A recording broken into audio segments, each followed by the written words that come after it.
Hey everyone, hope you're all doing well. So, I know what you're all thinking. Antic, how in the world are you reviewing this film early? It doesn't come out for nearly a week. Well, I'll tell ya. My Regal Theater does something called Mystery Movie Mondays, and I had a feeling that it would be this since it seemed to check off all the boxes. From its PG rating, its June release, and even the 100-minute runtime. So, I decided to trust my gut, buy a ticket, and I ended up being right.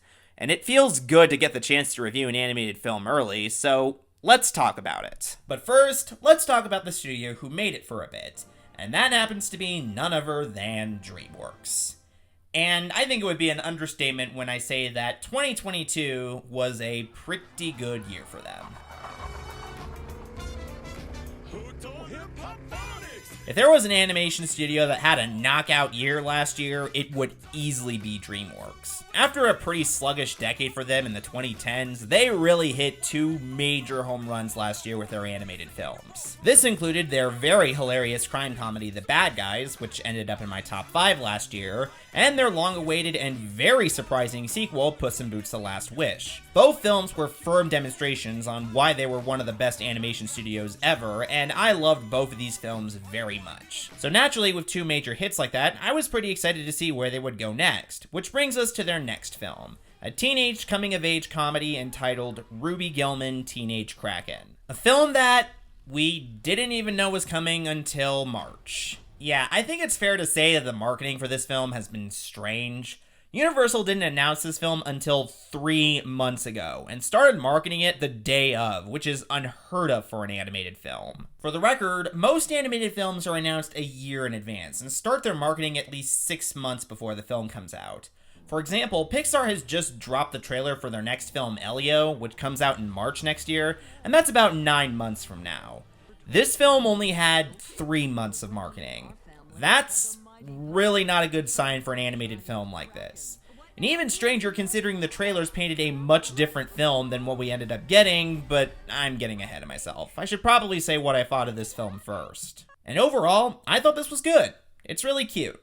I don't think this film is great. The film does have some major problems, which I'll get to in my review, but I think it does its job for being a fun little diversion, and is another solid entry from DreamWorks. The story of the film follows a Kraken family living on land in the town of Oceanside known as the Gillmans. Their teenage daughter, Ruby, played by Lana Condor, has been going to high school and has tried to convince her mother, Agatha, played by Toni Collette, to go to prom. But her mother, not wanting her near the ocean, tells her no. While she decides to still go to prom with the encouragement of her friends, her attempt to ask out her crush Connor, played by Jabuki Young White, backfires, which ends up forcing her into the ocean, and soon ends up exposing her powers as a giant kraken. Ruby is horrified by this, and soon enough, her kraken powers get the attention of the town, as well as her grandmama, played by Jane Fonda, who happens to be the warrior queen of the sea and tells her about Kraken's powers, as well as their long rivalry with the mermaid, which ends up coming to a head as one of the new popular girls at her high school, Chelsea, played by Annie Murphy, quickly finds out Ruby's secret identity and also just so happens to be a mermaid. And from there, Ruby has to figure out if she wants to be a normal teenager or use her mighty Kraken powers. So I'm just gonna get this off my chest right now because there is no way I'll be able to talk about my thoughts on the plot without saying this. The trailers of this film are incredibly misleading. Yeah, the story that the trailers told you isn't really actually the story. It's a bit different from that. I don't want to say a lot on how they're different without getting into spoilers, but I'll just say that this film paints a different picture than what we're told. And there's a lot of good things I have to say about this film, but I figured I should start off talking about my problems first, and most of the flaws mainly come down to the story and writing. The first 15 minutes of this film are a bit rough. It was really overbearing and obnoxious, and the pacing was just way too out of control. Everyone was talking so quickly and moving so fast that I felt like the film was having a sugar rush or something. I was really worried that the film was mostly going to be this, just overly rushed and obnoxious throughout. But fortunately, it's not. Once Ruby gets her Kraken powers, the film becomes much better and started to work for me. The pacing could have been tightened better, but I wasn't as bothered by it throughout the rest of the film as I was in the opening. However, I will also say this about the story. It's certainly one that's going to get compared to another film. When this film was first revealed, a lot of people compared it to Pixar's Luca, because both films are about sea monsters who want to live their lives like humans. But this film didn't really remind me of Luca. The film this reminded me of was Actually, you know what? Let's do something different. I'm going to break down the plot elements of this film, and you can try to guess what film it's similar to. An awkward teenage girl tries to live a normal life and tries to be more active with her friends. Her mother is very dominating and controlling and pushes her to be perfect. She wants to go to a major event with her friends, but her mother refuses. She ends up discovering transformation abilities. She's horrified at first, as her mother tells her the secret she's kept. She eventually starts to like the transformation. Yeah, I think you can guess where this is going. Yeah, the plot is very similar to another Pixar film, Turning Red, which I'm sure many of you know was my favorite animated film of 2022. In fact, this film was so similar that I began really thinking about that film a lot when watching this. Not just because it goes over a lot of similar plot beats and themes in the film, with Ruby and May getting transformation abilities and trying to get out from under her mother's thumb, but also little moments too. Like, remember how May and her friends have the catchphrase, "For Town Forever"?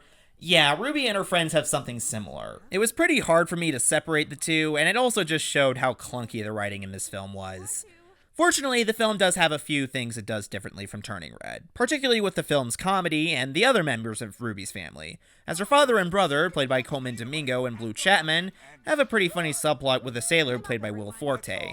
And there's also some sweet moments that did make me smile or sometimes chuckle, as we see Ruby bond with her grandmama.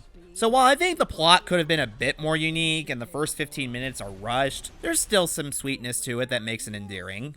The animation in this film, though, was very good. Much like Elemental, this film has some very colorful animation, and it really makes good use of Craig Kelman's character designs. The sets are very cheerful and sweet, and the character animation takes a lot of great use out of the squash and stretch, particularly as we just see Ruby and her family stretch her arms to grab something. And there are some nifty touches with the Kraken and mermaids, particularly in the climax, which was spoiled in the trailers. Again, Universal's marketing for this film was not the best. But the animation really stands tall with its colors and elaborate staging. That's what I like about Kirk D'Amico as a director. He knows how to make animated films pop. The characters are also pretty endearing, particularly our protagonist. Ruby is just a really sweet and charming character, and a lot of her quirks mainly come down to Lana Condor's performance. Her performance is really funny and awkward, as it should be for a teenage girl, and she's a big reason why I was able to enjoy the film despite its similar plot. The other characters in the film do also have their moments, even if they aren't on screen a lot, like Ruby's family members and friends, as well as her grandmama, which has benefited from Jane Fonda's hilarious performance. And then there's Chelsea, which... Okay, how do I talk about her? Because this is where the marketing screws up again. The film's trailers make it seem like she's a villain from the start, as she's a popular girl at the high school who discovers Ruby's secret and will pick on her to make her miserable before she fights back. That's actually not how it plays out in the film. I don't want to say too much about it because, again, it's a huge spoiler, but I'll just say the way her character played out was much different. And I'll say it does get into familiar territory, but I didn't mind it as much. And for what it's worth, she was fun whenever she was on screen.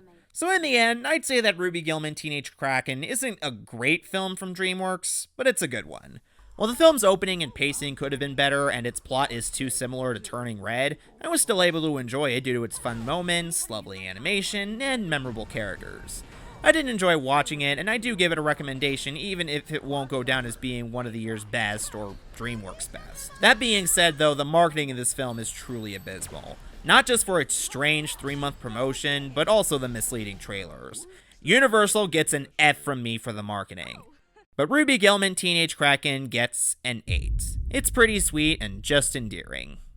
It may not be the strongest animated teen comedy out there and have the best hidden treasure under the sea, but it's still sweet and really fun. Check it out if you can. To go big!